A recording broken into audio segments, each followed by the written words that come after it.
Genesis 44:1 through 45:28. Then Joseph commanded his steward, "Fill the men's bags with as much food as they can carry, and put each one's money at the top of the bag. Put my cup, the silver one, at the top of the youngest one's bag, along with his grain money." So he did as Joseph told him. At morning light, the men were sent off with their donkeys. They had not gone very far from the city when Joseph said to his steward, "Get up, pursue the men, and when you overtake them, say to them, 'Why have you repaid evil for good? Isn't this the cup that my master drinks from and uses for divination? What you have done is wrong.'" When he overtook them, he said these words to them. They said to him, "Why does my lord say these things? Your servants could not possibly do such a thing. We even brought back to you from the land of Canaan the money we found at the top of our bags. How could we steal gold and silver from your master's house? If any one of us is found to have it, he must die, and we also will become my lord's slaves." The steward replied, "What you have said is proper, but only the one who is found to have it will be my slave, and the rest of you will be blameless." So each one quickly lowered his sack to the ground and opened it.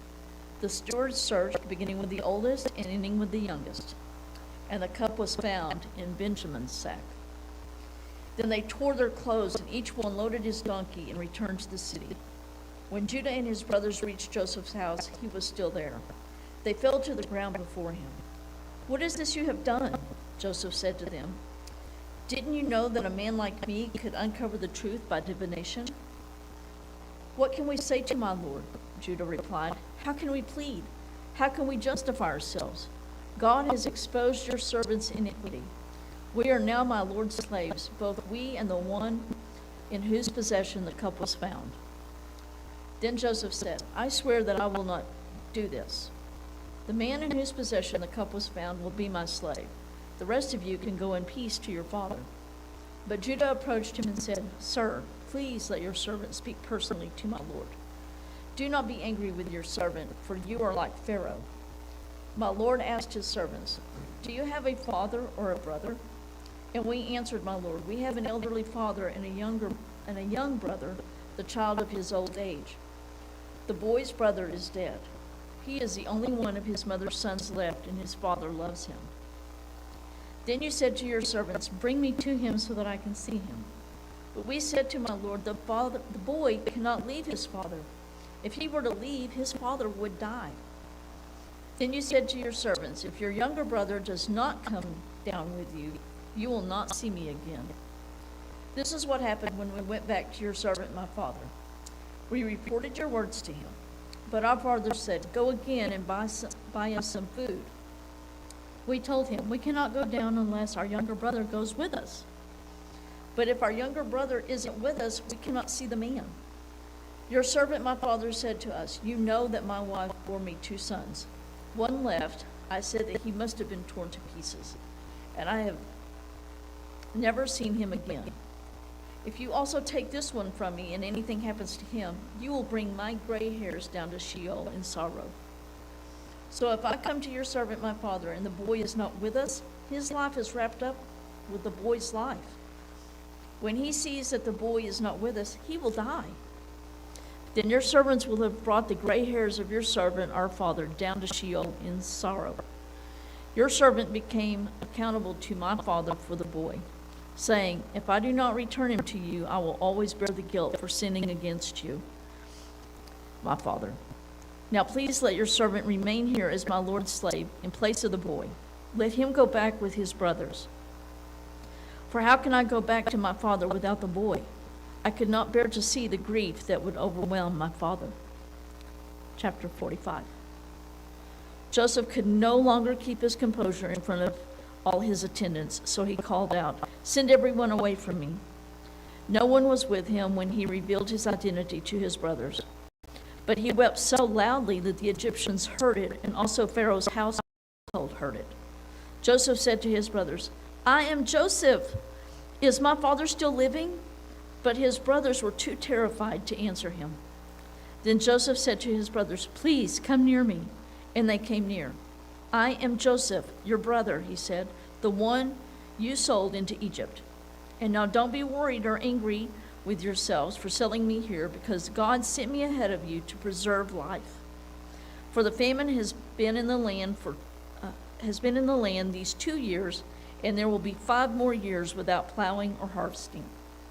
God sent me ahead of you to establish you as a remnant within the land and to keep you alive by great deliverance. Therefore, it was not you who sent me here, but God. He has made me a father to Pharaoh, lord of his entire household and ruler over all the land of Egypt. Return quickly to my father and say to him, this is what your son Joseph says. God has made me lord of all Egypt. Come down to me without delay. You can settle in the land of Goshen and be near me, you, your children and grandchildren, your sheep, cattle, and all you have.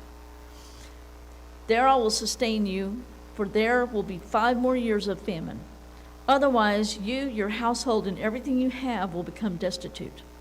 Look, your eyes and my brother Benjamin's eyes can see that it is I, Joseph, who am speaking to you. Tell my father all about my glory in Egypt and about all you have seen, and bring my father here quickly. Then Joseph threw his arms around Benjamin and Benjamin wept on his shoulder. Joseph kissed each of his brothers as he wept, and afterwards his brothers talked with him. When the news reached Pharaoh's house, Joseph's brothers have come, Pharaoh and his servants were pleased. Pharaoh said to Joseph, tell your brothers, do this, load your animals and go on back to the land of Canaan. Get your father and your households, and come back to me.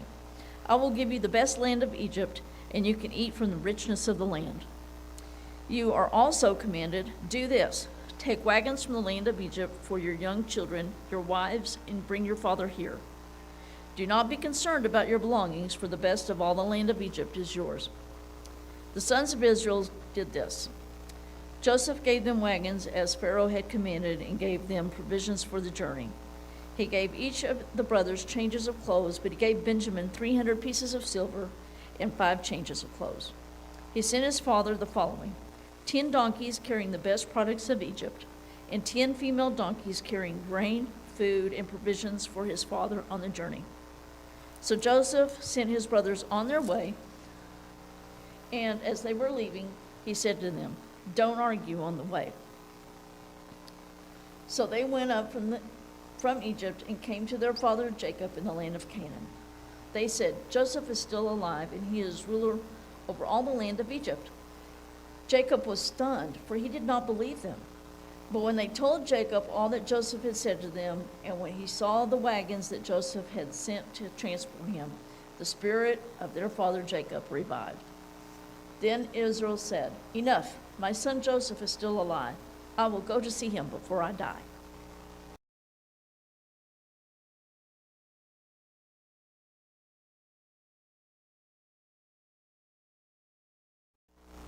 Matthew 14:13 through 36. When Jesus heard about it, he withdrew from there by boat to a remote place to be alone. When the crowds heard this, they followed him on foot from the towns. As he stepped ashore, he saw a huge crowd, felt compassion for them, and healed their sick. When evening came, the disciples approached him and said, this place is a wilderness, and it is already late. Send the crowds away so that we can go into the villages and buy food for themselves. They don't need to go away, Jesus told them. You give them something to eat. But we only have 5 loaves and 2 fish here, they said to him. Bring them here to me, he said. Then he commanded the crowds to sit down on the grass. He took the 5 loaves and the 2 fish, and looking up to heaven, he blessed them. He broke the loaves and gave them to the disciples, and the disciples gave them to the crowds. Everyone ate and was filled. Then they picked up 12 baskets full of leftover pieces. Now those who ate were about 5,000 men, besides women and children. Immediately he made the disciples get into the boat and go ahead of him to the other side while he dismissed the crowds. After dismissing the crowds, he went up on the mountain by himself to pray. When evening came, he was there alone. But the boat was already over a mile from land, battered by the waves because the wind was against them. Around 3 a.m, he came toward them walking on the sea. When the disciples saw him walking on the sea, they were terrified. "It's a ghost," they said, and cried out in fear. Immediately Jesus spoke to them. "Have courage, it is I. Don't be afraid." "Lord, if it is you," Peter answered him, "command me to come to you on the water." "Come," he said. And climbing out of the boat, Peter started walking on the water and came toward Jesus. But when he saw the strength of the wind, he was afraid.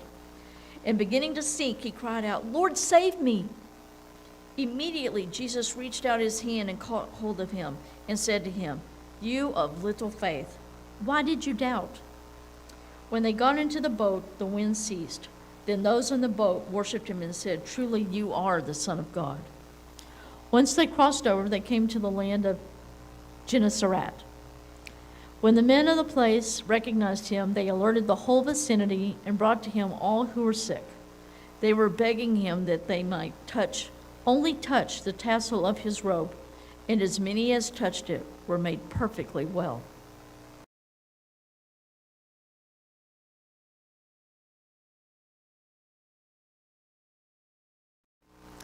Psalm 18, 37 through 50. I pursue my enemies and overtake them. I do not turn back until they are wiped out. I crush them and they cannot get up. They fall beneath my feet. You have clothed me with strength for battle. You subdue my adversaries beneath me. You have made my enemies retreat before me. I annihilate those who hate me. They cry for help, but there is no one to save them. They cry to the Lord, but he does not answer them. I pulverize them like dust before the wind. I trample them like mud in the streets. You have freed me from the feuds among the people. You have appointed me the head of nations. A people I had not known serve me. Foreigners submit to me grudgingly. As soon as they hear, they obey me. Foreigners lose heart and come trembling from their fortifications. The Lord lives. May my rock be praised. The God of my salvation is exalted. God, he gives me vengeance and subdues peoples under me. He frees me from my enemies. You exalt me above my adversaries. You rescue me from violent men. Therefore, I will praise you, Lord, among the nations. I will sing about your name. He gives great victories to his king. He shows loyalty to his anointed, to David and his descendants forever.